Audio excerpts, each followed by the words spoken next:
മെത്രാന്മാരെ, നിങ്ങൾ എല്ലാം കൂടി രൂപപ്പെടുത്തിയ ഏകീകൃത കുർബാന നടപ്പിലാക്കണമെന്ന് മാത്രമാണ് മാർപ്പാപ്പ ആവശ്യപ്പെട്ടത്.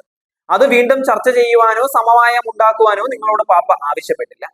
അത് നടപ്പിലാക്കുവാൻ ബുദ്ധിമുട്ടുണ്ട് എന്നുണ്ടെങ്കിൽ മാർപ്പാപ്പയോട് തന്നെ നിങ്ങൾ നേരിടുന്ന ബുദ്ധിമുട്ടുകൾ അറിയിച്ചാൽ മതിയായിരുന്നു. എന്നാൽ അതിന്റെ ഇടയിൽ സമവായം ഉണ്ടാക്കുവാനും ആള് കളിക്കാനും ശ്രമിച്ചതാണ് നിങ്ങളുടെ ഒന്നാമത്തെ പരാജയം.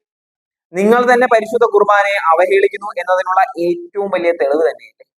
മാർപ്പാപ്പ അനുവദിച്ച സഭയുടെ കുർബാന വേണേൽ ചൊല്ലിക്കോ എന്ന മനോഭാവത്തോടെ അസമയങ്ങളിൽ അർപ്പിക്കുവാൻ അനുവാദം നൽകിയത്. നിങ്ങൾ ആരോടൊപ്പമാണ് നിലകൊള്ളുന്നത്? സത്യത്തോടൊപ്പമോ അതോ അസത്യത്തോടൊപ്പമോ?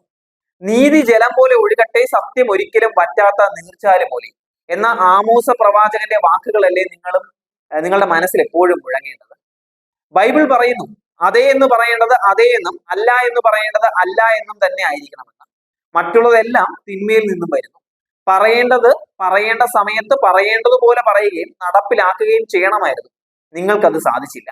വീണ്ടും പറയുന്നു, യേശുവിനേക്കാൾ പൂർണ്ണരെന്നുള്ള ഭാവത്തോടെ ചിന്തിക്കുകയും ജീവിക്കുകയും ചെയ്ത് നടന്നിരുന്ന നിങ്ങളുടെ അഹങ്കാരവും ധാർഷ്ട്യവും മാത്രമാണ് കാര്യങ്ങളെ ഇത്രത്തോളം വഷളാക്കിയത്.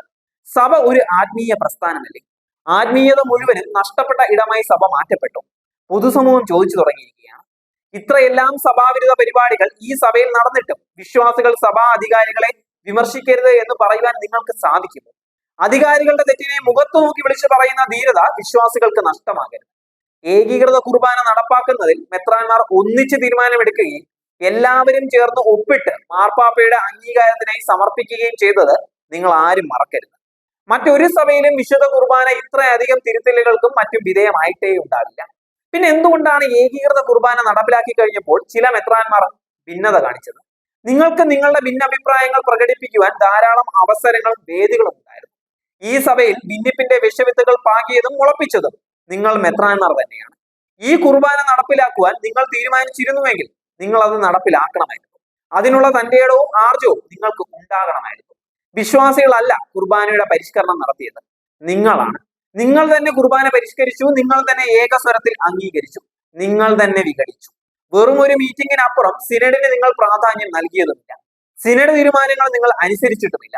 ഇപ്പോൾ നടക്കുന്ന സിനഡും വെറും ഒരു മീറ്റിംഗിനും അപ്പുറം സഭയുടെ നന്മയ്ക്ക് വേണ്ടി അടിസ്ഥാനപരമായ തീരുമാനങ്ങൾ എടുക്കുവാൻ പരിശുദ്ധ ആത്മാവ് നിങ്ങളെ സഹായിക്കട്ടെ. വിശ്വാസികൾ അത് പ്രതീക്ഷിക്കുകയാണ്. സിനഡിന്റെ നിലയും വിലയും എന്ത് എന്ന് വിശ്വാസി സമൂഹം വിലയിരുത്തുവാൻ പോകുന്ന ഒരു സിനഡ് സമ്മേളനമായിരിക്കും ഇത്തവണത്തെ സിനഡെന്ന് മെത്രാന്മാർ മനസ്സിലാക്കുക. മെത്രാൻ സംഘത്തിന്റെ വിലയും നിലവാരവും നിങ്ങൾ തന്നെ കളഞ്ഞു കുളിക്കരുത്.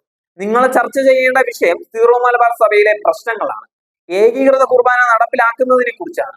യുക്തമായ തീരുമാനം ഇപ്പോഴുണ്ടായില്ല എങ്കിൽ സഭ നാശത്തിലേക്ക് തന്നെ നീങ്ങും.